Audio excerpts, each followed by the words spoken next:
모닝 인사이트 시간입니다. 요일별로 전문가들의 시각 함께 들어보고 있는데요. 화요일인 오늘은요. 김덕진 IT 커뮤니케이션 연구소의 김덕진 소장님 모셨습니다.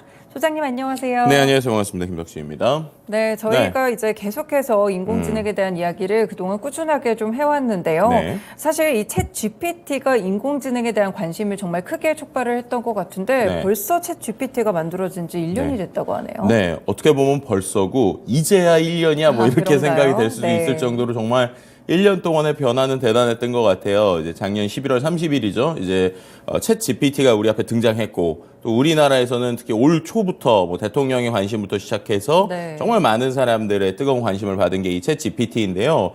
일상이 돼가고 있다 이렇게 표현드리는 게 좋은 것 같습니다. 이제 특히나 이 챗 GPT가 우리에게 좀 가장 큰 놀라움을 생각하면 과거에는 우리가 AI, 인공지능이나 로봇 기술이 발전되면 뭐 이른바 이제 블루 컬러라고 그러죠. 노동을 하시는 분들이나 공장에 있는 일들이 자동화될 것이다. 그렇게 되면 그분들의 일자리가 위험할 수 있다. 뭐 이런 얘기들부터 먼저 나왔었는데요. 네. 근데 오히려 챗 GPT를 딱 보고 났더니 그거는 오히려 우리가 알고 있는 화이트 컬러, 그러니까 사무직들의 일에 직접적으로 영향을 미칠 수 있다. 그리고 또 이제 우리가 말하는 인간의 전유물이라고 생각했던 어떤 창작의 영역, 네네. 이런 것들도 AI가 하다 보니까 좀 아무래도 많은 사람들에게 놀라움을 줬다라고 볼 수 있을 것 같고요. 그래서인지 뭐 여러 가지 상품 기획부터 시작해서 다양한 형태의 지금 이미 1년 동안이 지나면서 활용되고 있고 전 세계 500대 기업의 92%가 챗GPT를 활용한다 이런 개발자 행사 때 통계도 있었습니다. 네. 그다음에 이제 가장 중요한 것 중에 하나가 이제 주식 쪽에서 볼 때는 인공지능과 관련된 기업들의 경쟁에서의 좀 순위가 바뀌고 있다는 게 가장 중요할 것 같아요. 뭐 예를 들면은 기존에는 우리가 뭐 구글이라고 하는 회사를 이 AI에서 가장 이제 뜨겁게 봤었는데 1년이 딱 지나고 보니까 구글은 약간 조금 이제 예전보다 오히려 개발하는 것들이 속도가 늦어지고 있고 네. 마이크로소프트가 갑자기 이제 치고 올라왔죠. 맞아요. 그리고 이제 우리가 다 아는 이 CPU 쪽이나 GPU 쪽도 뭐 기존에 있었던 흐름에서 이걸 더 챗GPT가 촉발시켰다고 할 수도 있지만 원래는 한 40여 년 정도 반도체 하면 인텔이 떠올랐었는데 네. 결국엔 지금 상황에서는 이제 AI 반도체 시장의 절대 강자로 엔비디아가 이제 떠오르게 된 것들 뭐 이런 것들이 가장 큰 변화라고 볼 수 있을 것 같고요. 특히나 앞서 말씀드렸던 마이크로소프트의 이제 기존에 있었던 왕자의 수성 그리고 네. 이제 오히려 이제 애플을 뛰어넘을 수 있는 것이 아니냐라는 얘기가 나올 정도로 정말 기업들 간에 있는 어떤 파워 게임에서도 큰 변화를 주고 있다고 설명드릴 수 있을 것 같고요. 그 외에 뭐 다양한 기업들뿐만 아니라 우리 개인의 변화에도 상당한 움직임을 주고 있는 게 바로 뭐 챗 GPT다. 뭐 여담이지만 저도 1년 전에는 이렇게까지 제가 1년 내내 AI 얘기할지 몰랐는데 정말 네. 큰 많은 변화가 있었던 것 같기도 합니다. 네, 그렇군요. 이렇게 또 챗 GPT와 관련돼서 이제 네. 인공지능 이야기가 촉발이 됐고 우리 사회를 참 많이 바꿔가고 있는 것 같은데요. 결국에 챗 GPT의 아버지라고 불리는 샘 알트만 소식도 같이 체크를 해봐야 될 것 같아요. 저희가 네. 지난주만 하더라도 마이크로소프트 같구나 했었는데 네. 어느새 또 CEO 자리에 오픈 AI CEO 자리에 다시 복귀를 했더라고요. 네. 그러니까 이게 참 정말로 나중에 넷플릭스 같은 데서 드라마를 꼭 만들었으면 좋겠어요. 이 네. 5일 만에 쫓겨난 지 5일 만에 다시 복귀를 해서 이제 오픈 AI의 다시 대표가 된 것이죠. 근데 그 변화 안에서는 내부적으로는 상당히 큰 변화가 있습니다. 네. 제일 큰 것은 역시 그 오픈 AI를 주도하게 하는, 오픈 AI를 움직이게 하는 이사진들이 가장 크게 바뀌었다라는 것인데요. 기존에 있었던 이사 중에서 한 명밖에 남지 않았고, 그리고 이제 계속적으로 추가적으로 뽑아서 지금 이제 이사가 원래 6명으로 돼 있는데 9명까지 늘리겠다. 뭐 지금 이런 얘기가 나오고 있어요. 그럼 대부분의 사람들은 다 샘 알트먼에 좀 찬성하는 사람들로 뽑히게 될 것이란 말이에요. 그래서 이런 것들을 지금 실리콘밸리에서는 이제 AI에 대한 기술에 대해서 좀 촉발을 시키려는, 좀 이거를 좀 키우려는 부머랑 네. 그다음에 이제 이거는 좀 안 된다, 이걸 멈춰야 된다, 위험하다라고 생각해 두머라고 하는 것들을 표현을 하는데 그 안에서 AI 부머가 승리했다. 결국에는 지금 거의 대부분의 직원들 역시도 샘 알트먼에 대한 지지를 보냈고, 솔직히 그 지지를 보낸 데는 어떤 가치적인 것도 있지만 좀 돈적인 것도 있죠. 실제 그 이제 구주를 지금 판매하고 있는 상황이었기 때문에 그 상황에서 움직일 수 있는 것들, 그리고 이제 샘 알트먼 관점으로 보면은 어떤 대의도 얻었고, 그리고 그 안에서 이제 움직일 수 있는 실권도 얻은 상황이기 때문에 그건 어떻게 갈 것인지에 대해서 사람들이 기대하면서 볼 수밖에 없는 상황이고요. 근데 그럼에도 불구하고 우리가 정말 그 5일 동안에도 정말 별별 상상을 다 했잖아요. 그쵸. 하지만 정말 이렇게 될지 몰랐듯이 앞으로 또 오픈 AI가 보여줄 모습을 일단은 좀 지켜보는 게 중요하지 않을까라고 볼 수 있을 것 같습니다. 네, 사실은 또 그리고 마이크로소프트 CEO가 네. 샘 알트만 보고 오픈 AI로 복귀해라 이런 점을 또 독려했다고 하는데 진짠가요? 네, 실제로 이번에 이제 월스트리트저널에서 마이크로소프트 내부 소식통을 통해서 지난 25일에 나온 뉴스인데요. 사티아 나델라 이제 최고 경영자, 마이크로소프트의 최고 경영자가 그냥 이제 우리가 MS에 너를 데려오는 것도 좋지만 제일 좋은 건 오픈 AI에 복귀하는 것이다라고 독려를 했다라는 이야기들이 나오는 거예요. 네. 왜냐면은 생각을 해보면 마이크로소프트 입장에서 이 샘 알트먼을 직접 데려오는 것도 중요하지만 지금까지 마이크로소프트가 이 오픈 AI에 130억 달러를 투자했단 말이에요. 네. 근데 그 상황에서 그 팀을 그대로 데리고 오게 되면 그 130억 달러가 거의 쉽게 말하면 공중에 날아가는 꼴이 되기 때문에 오히려 그것보다는 마이크로소프트의 기업 가치도 보호하면서 그리고 또 이제 지금 상황에서 다시 샘 알트먼이 돌아가게 되면 아무래도 그 둘의 관계가 더 끈끈해지니까 네. 그런 관점에서 이제 좀 돌아오기를 원했다라고 이제 볼 수 있을 것 같고요. 그래서인지 좀 흥미로운 게 샘 알트먼이 본인의 트위터 X에다가 계속 여러 가지 글을 올리면서 어떠한 이제 자기 글과 함께 누군가 언급하는 내용이 나오는데 5일 동안 나온 사람들 중에 본인이 글 쓴 거 외에 누군가를 언급한 건 사티아 나델라밖에 없습니다. 네. 그만큼이나 어떻게 보면은 마이크로소프트의 그 사티아 나델라와 샘 알트만 간의 이런 관계가 더욱더 이번을 통해서 끈끈해졌다고 볼 수 있을 것 같고요.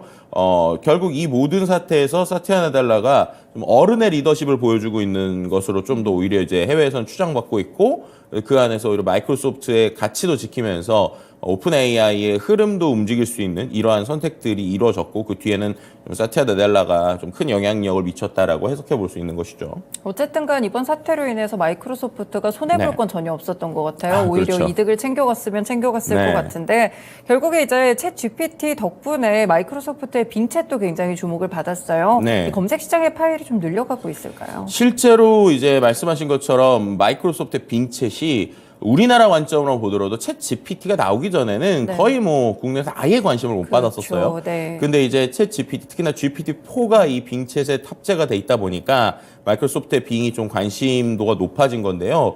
실제로 이 검색 시장이 중요한 이유가 뭐냐? 전 세계적으로 만약에 검색 시장의 비율을 1%포인트를 올리면 그게 수익으로 치면 약 20억 달러, 그러니까 네. 2조 6천억 정도의 수익이 기대가 되는 겁니다. 그러니까 1%만 올려도 2조 6천억이고, 그리고 만약에 10%가 올랐다 그러면 26조니까 지금까지 마이크로소프트가 오픈 AI에게 투자한 돈을 다 이제 상세하고도 남는 거예요. 네. 근데 아시겠지만 구글이 워낙 이 검색 시장을 거의 독점하고 있는 상황이기 때문에 그 안에서 마이크로소프트가 조금만 올리더라도 그 어떠한 자기네들의 파이가 커질 수 있다 보니까 좀 이 챗GPT를 활용해서 적극적으로 지금 공격적으로 마케팅을 하고 있다 이렇게 말씀드릴 수 있는 것이죠. 네, 그렇군요. 실제로 뭐 사용자들이 꾸준하게 많이 늘고 있을까요? 그러니까 이 부분에서 실은 처음에는 조금 늘었어요. 네. 네, 처음에는 조금 늘었다가 올 10월에 지금 전 세계적인 그 검색 시장 점유율이 나왔는데 거기에서 보면은 마이크로소프트의 빙이 3.1%입니다. 그러니까 3.1%라는 게 전년, 그러니까는 오히려 이제 챗 GPT가 딱 나오고 나서 조금 지났을 때보다 오히려 좀 떨어졌어요. 네. 그때는 3.59%까지 올라갔는데 지금은 3% 초반이고요. 그리고 구글은 91.56%, 그러니까 네. 90%가 훨씬 넘는 이제 점유율입니다. 실제로 지금까지 구글이 이 90%의 벽이 깨진 적이 한 번도 없거든요. 네. 나머지는 뭐 얀덱스나 바이두처럼 그 중국이나 러시아 특화된 거고, 그럼 그렇게 치면은 거의 뭐 전 세계적으로 이 구글이 그냥 압도하고 있다 이렇게 표현드릴 수 있을 것 같고요. 그럼에도 불구하고 마이크로소프트는 계속적으로 이 검색 엔진에 대한 비율을 높이기 위해서 지금까지 한 130조 이상의 돈을 투자했는데요. 앞으로도 계속적으로 이 구글과 마이크로소프트, 특히나 마이크로소프트가 점유율을 높이기 위한 어떤 싸움들은 계속 일어날 것으로 보이고 있습니다. 네, 그렇군요. 챗 GPT를 갖고 있는데도 마이크로소프트가 확실히 구글의 검색 시장을 쉽게 뺏어오지는 못하는 것 같아요. 네. 이유가 뭘까요? 아무래도 이제 사용자들의 습관이 제일 크겠죠. 생각해 보시면 보통 우리가 검색을 할 때 브라우저를 켜고 그 상태에서 보통 입력하는 경우들이 꽤 그렇죠. 많잖아요. 네. 뭐 예를 들면 내가 특정 뭐 bing.com을 들어가서 거기서 뭔가 찾는 게 아니라 습관적으로 기본 검색이라고 하는 것들이 상당히 큰 영향을 미치게 되는데요. 실제로 이제 그 행동경제학자인 안토니오 랭겔이 이 디폴트 설정, 그러니까는 기본적으로 검색에 들어가는 것들이 소비자의 의사 결정에 막강한 영향을 주는 게 학계의 공통된 의견이다라고 얘기를 할 정도로 기본 검색에 무엇이 있는지가 상당히 중요해요. 네. 근데 생각을 해보면 우리가 인터넷 브라우저를 지금 다 구글의 크롬을 거의 다 많이 쓰시잖아요. 그쵸, 네. 그러다 보니까 기본 브라우저가 이제 검색을 할 때 구글이 탑재되어 있고요. 그 다음에 이제 안드로이드, 그러니까 우리가 삼성이나 여러 가지 그러니까 애플 폰을 제외한 나머지 폰을 쓰시는 분들도 대부분 인터넷 브라우저를 크롬이나 아니면 삼성 인터넷을 쓰는데 그것도 기본이 구글이거든요. 그렇죠. 네. 그리고 또 생각을 해보면 아이폰의 기본 브라우저, 그러니까 사파리에도 구글 검색이 기본입니다. 그러다 보니까 사람들이 굳이 내가 빙닷컴을 쳐서 들어가는 게 아니라 그냥 뭐 구글에서 하면 되는 거 아니야 이렇게 되니까 지금 화면에 나오는 것처럼 아주 압도적인 그 구글의 점유율의 위치가 있다. 여기 스택 카운터 이제 통계인데요. 91.55%라는 이 구글의 높은 비율을 가지고 있다 이렇게 설명을 드릴 수 있는 것이죠. 말씀 주신 대로 이제 애플 아이폰 저도 쓰지만 이 기본 브라우저가 사파리잖아요. 네. 결국에는 구글 검색이 좀 기본으로 돼 있던데 이게 뭐 이유가 따로 있을까요? 네, 뭐 생각을 해보시면 뭐 그냥 뭐 안드로이드는 구글 거니까라고 생각할 수 있는데 애플도 왜 구글을 쓸까 이럴 수 있잖아요. 실은 그게 그냥 그런 게 아닙니다. 그 자리를 차지하기 위해서 구글이 엄청나게 비싼 돈을 내고 있어요. 아, 그래요? 쉽게 네. 말하면 디지털 부동산, 목 좋은 디지털 부동산을 착취하기 위해서 엄청나게 많은 돈을 내고 있는데요. 어느 정도냐? 애플에만 1년에 180억 달러 이상을 엄청나네요. 내고 있습니다. 네. 실제로 구글이 1년간 이 스마트폰 기본 검색 엔진을 차지하기 위해서 여러 통신사, 예를 들면 통신사, 그다음에 삼성에도 일부 돈을 주는 걸로 알려지는데 그런 돈을 다 합치는 게 무려 34조 원 정도로 네. 나오고 있어요.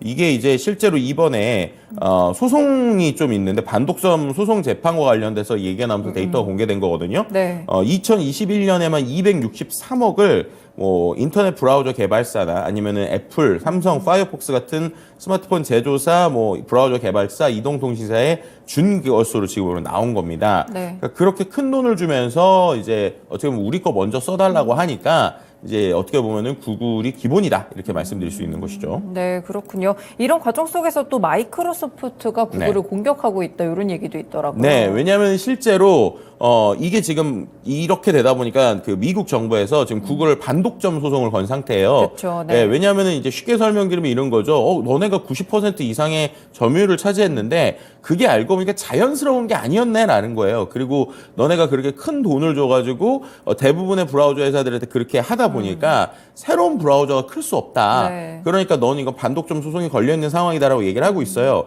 근데 거기에 대해서 지금 다른 데들도 좀 논리가 필요하잖아요. 그쵸. 근데 갑자기 사티아 나델라 이제 마이크로소프트 CEO가 거기서 등장을 합니다. 등장을 해서 뭐라고 그러냐면 이거 우리가 인터넷을 오픈 웹이라고 하지만 알고 보면 거의 구글 웹이다. 그리고 그렇게 지금 사용자에게 검색 엔진 선택권이 없다. 그리고 그렇게 이제 오픈앱이라고 생각하는 건 완전한 가짜다라고 네. 얘기하면서 마이크로소프트 CEO가 여러분들 지금 구글에 여러분들 속고 있어요. 이렇게 이제 법정에 나와서 얘기를 한 거예요. 네. 근데 흥미로운 건 25년 전에 마이크로소프트가 똑같은 반독점 소송이 있었다는 그래요? 거예요. 네. 그때는 뭐였냐면은 윈도우를 설치를 하면 거기에서 인터넷 익스플로러 기본으로 깔렸잖아요. 네. 그렇게 되니까 미국에서 마이크로소프트한테 소송을 걸면서 야, 너네가 기본으로 인터넷 익스플로러를 그렇게 탑재하다 보니까 다른 브라우저가 못 큰다. 그래서 반독점 소송이 걸렸었거든요. 네. 근데 이제 25년이 지나고 이제 오히려 이번에는 구글이 그 타겟이 되고 있고 그렇군요. 그때 타겟이 됐던 마이크로소프트가 저 구글 공격받아야 됩니다. 얘기하고 있는 좀 아이러니한 상황이다 이렇게 말씀드릴 수 있을 것 같습니다. 그럼 나름 구글 쪽도 뭔가 입장이 있을 것 같은데 뭐라고 하고 있을까요? 구글은 쉽게 말하면 이런 겁니다. 아니 우리가 마케팅 비용 때문이 아니라 그냥 사람들이 구글이 좋아서 쓰는 거예요. 이렇게 얘기를 하는 거죠. 그러니까 네. 일반 이게 지금 있는 주는 정도의 비용은 구글 관점에서 볼 땐 그 일반적인 마케팅 비용이고 우리가 굳이 그거를 꼭 앞에 세워달라고 한 돈이 아닙니다라고 얘기를 하는 거죠. 그러면서 어떻게 얘기를 하느냐? 정말로 사람들이 그걸 불편하다고 하면 딱 2번 클릭을 하면 이제 네. 2번 설정을 바꾸면 바로 바꿀 수 있다. 그럼에도 불구하고 안 바꾸는 건 사람들이 그냥 구글이 좋아서 쓰는 거지 우리 게 아니다라고 지금 이제 어떻게 보면 반격을 하고 있다 이렇게 말씀드릴 수 있는 것이죠. 네, 결국에는 이제 예전부터 또 마이크로소프트에 비슷한 그런 독점 소송이 있었듯이 컴퓨터에서 핸드폰, 스마트폰으로 넘어오게 되면서 네. 비슷한 일이 반복이 되는 것 같아요. 결국에 이 소송이 그러면 어떤 식으로 흘러가게 될까요? 그러니까 실제로 이제 아까 말씀드렸던 98년에 있었던 마이크로소프트의 그 반독점 소송을 좀 보면 좋을 것 같습니다. 이제 그때 어떻게 됐냐면 실제로 마이크로소프트의 행위가 반독점이라고 보고 기업 분할까지 명령한 적이 있어요. 그래요? 네. 네. 근데 이게 이제 5년 있다 항소심을 했거든요. 근데 그때 이제 분할 결정이 취소되긴 했는데 그런 데서 좀 여러 가지 이슈가 있었고 결국에는 또 더 긴 시간 동안 얘기 나다가 결국에는 빌 게이츠, 우리가 알고 있는 마이크로소프트의 창업자가 네. 이제 어떻게 보면은 최고 경영자 자리에서 물러나게 된 이유가 바로 여기 있거든요. 네. 근데 여기서 이제 포인트는 두세가 있는데 첫 번째는 이게 절대 1, 2년 안에 결론이 날 이야기가 아니다. 그것도 그렇죠. 5년이 지나고 나서도 항소를 했다. 네. 그래서 그런 부분에 있어서 이건 시간이 걸릴 이슈라고 볼 수 있을 것 같고요. 그리고 그럼 결론적으로 그 미국에서 정부에서 원하는 대로 마이크로소프트가 갔냐? 그건 아니에요. 그러니까 결국에는 조금 흐지부지 되면서 10년 이상의 시간이 조금 흐지부지 됐던 네. 면이 있거든요. 근데 그럼에도 불구하고 계속 견제는 받았고 대표가 물러났었던 이슈는 있었습니다. 그래서 그런 관점에서 구글이 또 이 독과점에 대한 소송을 어떤 식으로 이제 흘러가게 볼 것인지를 좀 지켜보시면 좋은 포인트가 될 것 같습니다. 그럼 이 소송이 국내에도 뭔가 영향을 미치게 될까요? 국내에서는 좀 미칠 수 있는 영향이 두 가지일 것 같아요. 첫 번째는 일단 우리나라에서의 구글이 가지고 있는 또 어떤 독점적인 부분이 바로 유튜브 부분이 있잖아요. 네. 유튜브 같은 경우는 거의 뭐 우리나라의 모든 OTT나 컨텐츠를 지금 다 빨아들이고 있다고 볼 수 있을 것 같은데 만약에라도 구글이 미국에서 반독점 소송과 관련해서 어떤 이슈로 뭔가 벌금을 받거나 문제가 생기면 똑같은 논리로 유튜브에 대해서 그렇게 좀 우리나라도 볼 수 있다라는 네. 관점이 있는 것 같아요. 그러니까 그런 부분에서는 이제 어떻게 보면은 구글을 견제할 수 있는 수단이 될 수 있지만 반대로 이제 우리나라에서도 구글처럼 독점적인 플레이어들이 있죠. 그쵸. 제일 대표적인 게 카카오를 얘기할 수 있고 네이버도 예전 같진 않지만 그래도 점유율이 있는데 그 두 회사에 대한 어떠한 가이드라인이 될 수도 있다라는 부분에서는 이 두 우리나라 내부에서 우리나라 큰 이 기업들 입장에서는 상당히 신경을 쓸 수밖에 없다. 뭐 이렇게도 같이 말씀을 드릴 수 있을 것 같습니다. 네, 알겠습니다. 오늘은 또 구글과 관련된 소식까지 챗 GPT에서 연결해서 살펴드렸습니다. 소장님 말씀 고맙습니다. 네, 감사합니다.